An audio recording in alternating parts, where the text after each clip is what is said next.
Joined from central London by Ajmal Masroor, an imam based in London. Hello to you. Thank you for joining us on Sky News this afternoon. I'm sure you heard what the Prime Minister had to say during his speech in Birmingham earlier on today. Basically, the top line from that was that Muslim communities are failing to integrate.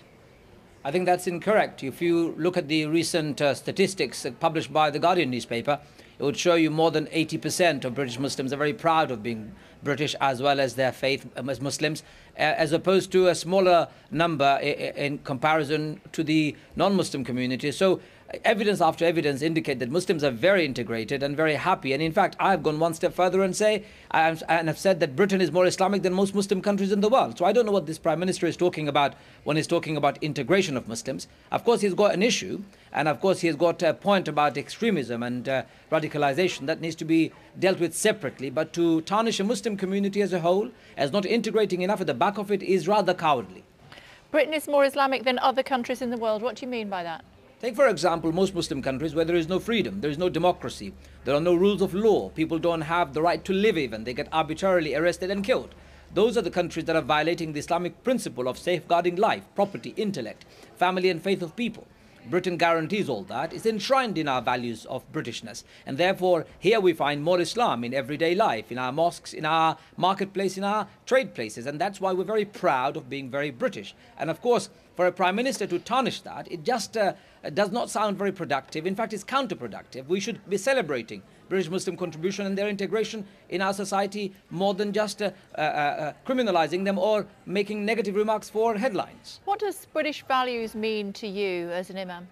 It means everything. In fact, you know, when I go to my local mosque, when I am talking to people about being British and being here, I tell them this is more Islamic. This is where it belongs, and we belong here. Our narrative, our future, our destiny is all part and parcel of being European, being British.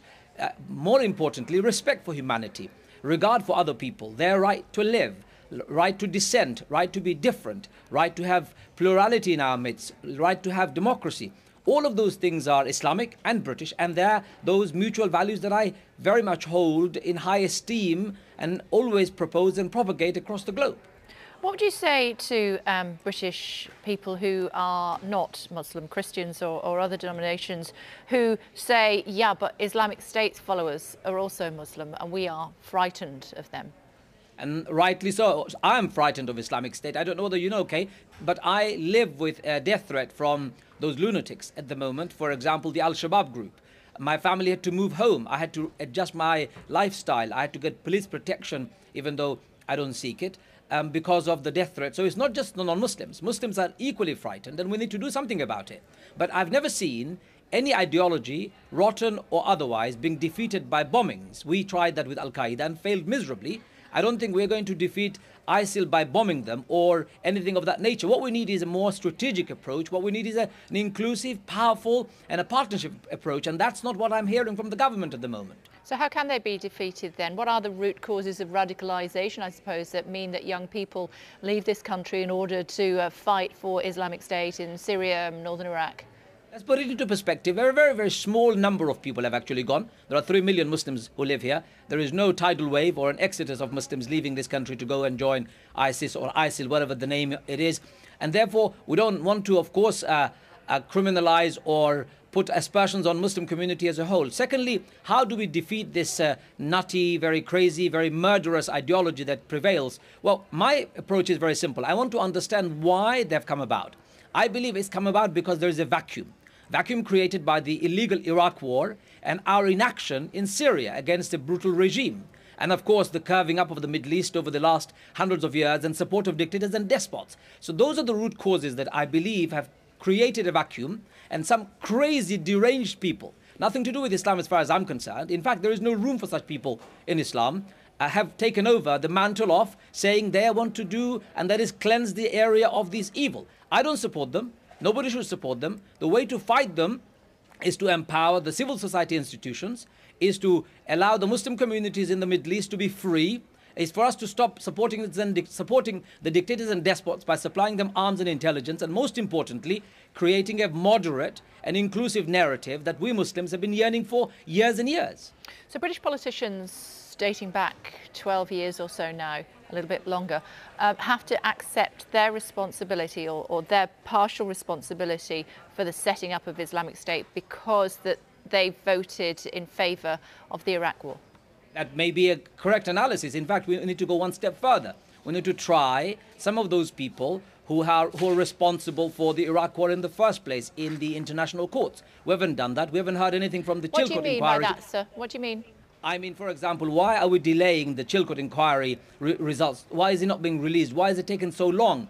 Why is Tony Blair and Bush walking free without answering to the international community for an illegal war? And why is it that our parliament, British Parliament, actually voted for an invasion which was illegal? And of course, thousands of people came out onto the street opposing it. So not only do we need to put our hands up and apologize for our blunder and also our responsibility, in fact, the entire mess in the Middle East, unfortunately, can be traced back historically, as well as for more recent days, to our unethical, rotten foreign policies. And we need to really change that. I'm not saying this is an excuse under any circumstances. I'm saying we need to become smart. We need to become inclusive and powerful people and not fall victim of those who wish to use and abuse us as normal human beings. We're not accepting such narrative any longer. So you feel that Tony Blair has a criminal case to answer in an international criminal court? I do, and I think Bush has the same. Both of them need to be brought to justice. If, however, after a fair trial, they are found not guilty, wonderful. But if they're found guilty, they should be locked up. This will give a fantastic precedence to what I call anyone who is thinking of doing any illegal invasion. This will put an end to dictators and despots thinking they can walk away scot-free after murdering and remaining in power. And of course, more importantly, it will set this record straight. And I will go one step further, Kay. I would say United Nations need to be given more teeth so that it can fight international causes. For example, resolving the conflict of Palestine 65 years on and hasn't been resolved. 300,000 Muslims have died in Syria. Hundreds and thousands of people have been killed, innocent people, in Burma. While United Nations can't do anything, and some permanent members hold United Nations hostage to their veto power. So United Nations need complete reform, and we need to rethink about the world. Are we going to leave a world that is more divided and messed up, or are we going to leave a world that is more peaceful? And I'm one who wants to leave the world more peaceful for my children and future generations. Ajmal Masroor, thank you for joining us here on Sky News this afternoon. Thank you.